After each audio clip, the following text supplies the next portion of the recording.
Bienvenue dans la série Culture Tech, la parole au réseau, la série audio qui explore les initiatives pédagogiques du réseau culturel français à l'étranger.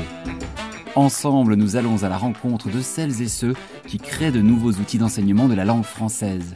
Leur point commun, ils utilisent Culture Tech, la bibliothèque numérique de l'Institut français. Peut-être vont-ils vous donner des idées. Aujourd'hui, on s'envole pour le Canada. Marie-Laurence et Faustine nous y présentent leur marathon de lecture, un projet mis en œuvre en 2020 qui fait la part belle à la bande dessinée et aux albums jeunesse.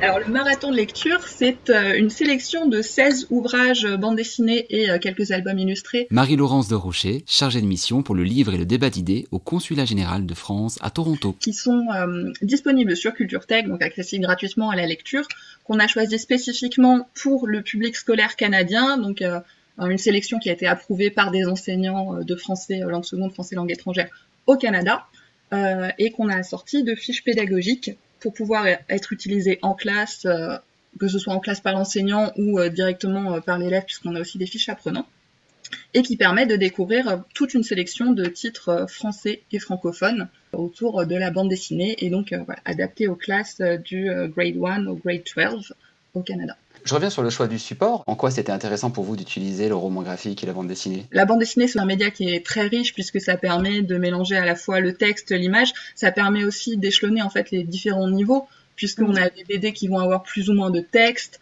On a l'image en fait qui accompagne à saisir le contexte. Donc, je pense que dans l'apprentissage des langues, c'est particulièrement pertinent.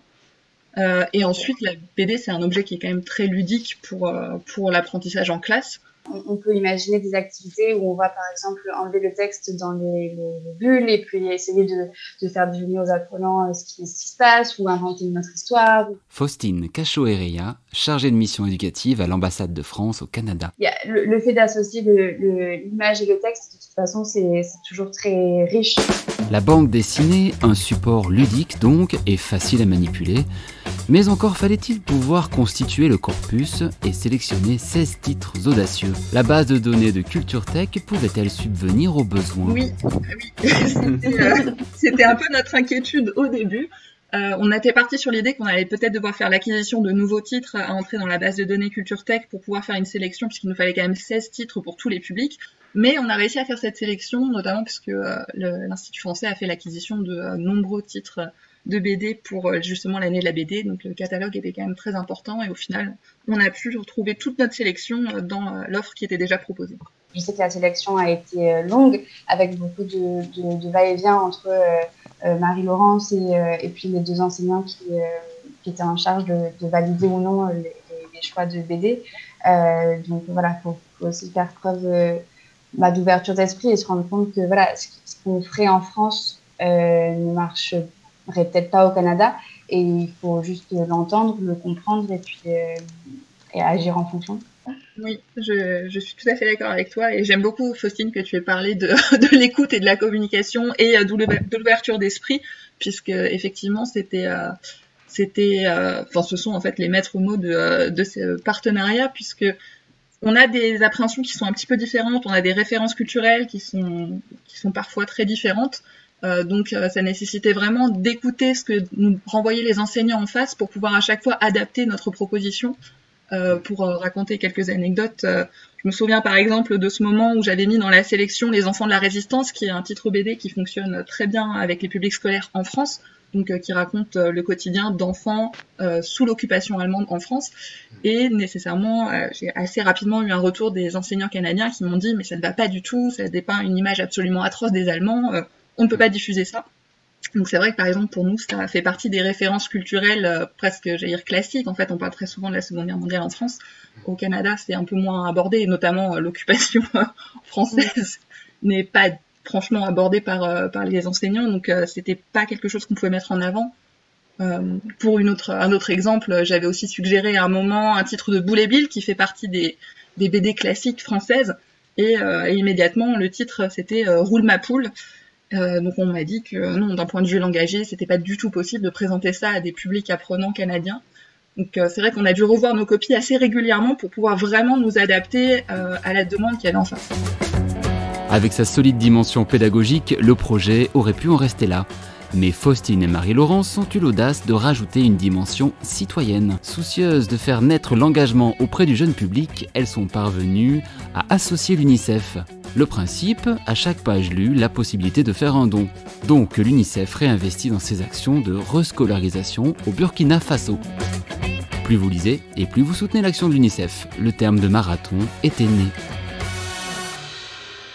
Les clés de la réussite des coopérations internationales de manière générale, ça reste d'arriver à lier des partenariats forts, donc avec des partenaires qui soient motivés, engagés, qui ont envie en fait d'avancer sur le projet et d'être porteurs du projet tout autant que nous, et de maintenir justement cette communication et cette ouverture d'esprit qui permet de s'adapter, d'adapter en fait nous en l'occurrence l'offre culturelle française au public local, pour pouvoir vraiment être bien accueillis en fait par le public. Ouais, respecter un engagement collectif qui va nous mener au bout du projet et au succès. C'est ça.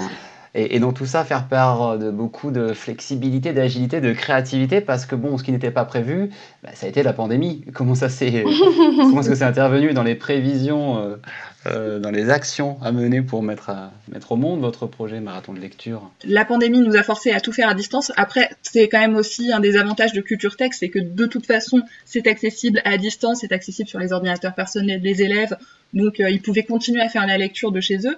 Mais ça nécessitait beaucoup plus d'animation en fait et une communication plus importante au niveau du dispositif.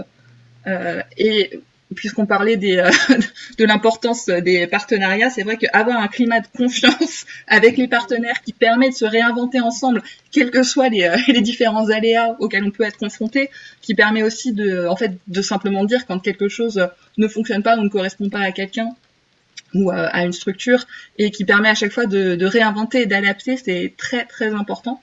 Donc à distance, on a pu par exemple mettre en place des actions d'animation, des ateliers en ligne avec des auteurs de BD qui sont intervenus pour faire des ateliers de dessin, pour relancer l'intérêt des élèves. À distance, toujours. À distance, tout en ligne, avec un certain succès. Donc on était ravis de voir que les publics suivaient. Ouais. Et après, Faustine a dû maintenir un contact aussi assez important avec les équipes enseignantes qui lui ont beaucoup écrit puisqu'il fallait s'inscrire auprès de nos services. Quel succès pour cette opération?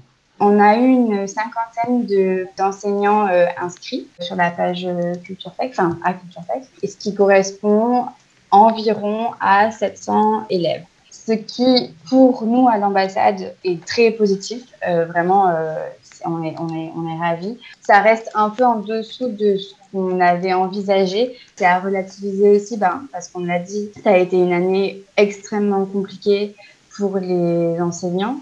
Donc, on est quand même très contents du résultat et nos partenaires le sont aussi. Et j'ajoute aussi que c'était quand même un projet qui était ambitieux dans le sens où il rassemblait, comme on le disait, à minima 5 structures, sans compter ensuite toutes les écoles qui ont pu s'inscrire. Donc, dans le cadre de ce projet ambitieux, en fait, la mise en place de ce dispositif déjà et d'un dispositif qui fonctionne et qui est bien accueilli par les équipes, qui est bien accueilli par les élèves, je pense que c'était déjà un certain succès. Moi, du coup, par exemple, du côté livre, c'est un retour que j'ai assez fréquemment, le manque finalement, par exemple, de librairies françaises ou francophones, le manque en fait d'accès aux œuvres littéraires francophones à travers le territoire. Et donc, Culture Tech, ça répond aussi à cette demande. Culture Tech, on trouve aussi de la musique, on trouve du cinéma, on trouve des émissions. Enfin, il y a vraiment tout un panel en fait d'outils à disposition pour l'apprentissage des langues. Et donc notamment dans la diffusion du livre, il y a vraiment tous les genres. On peut retrouver de l'album, on peut retrouver de la bande dessinée, on peut retrouver du roman, on peut retrouver du livre audio. Donc ça permet vraiment en fait de présenter la création francophone à des publics locaux. Donc encore une fois en adaptant à chaque fois la sélection qu'on fait, mais ça permet vraiment d'explorer un petit peu tout le monde littéraire. Puisque je vous parlais tout à l'heure du fait que moi je coordonnais par exemple les tournées d'auteurs au Canada, et je vais souvent avoir des demandes de salons, de manifestations culturelles diverses et variées à travers le territoire qui aimeraient bien recevoir un auteur, mais on peut pas toujours envoyer un auteur de France jusqu'à Winnipeg ou jusqu'à Saskatoon au milieu du Saskatchewan. Donc c'est vrai que promouvoir l'outil Culture Tech, c'est aussi pouvoir donner accès à des titres en français à des publics qui en cherchent hors Québec. Culture Tech, la parole au réseau, c'est fini pour aujourd'hui.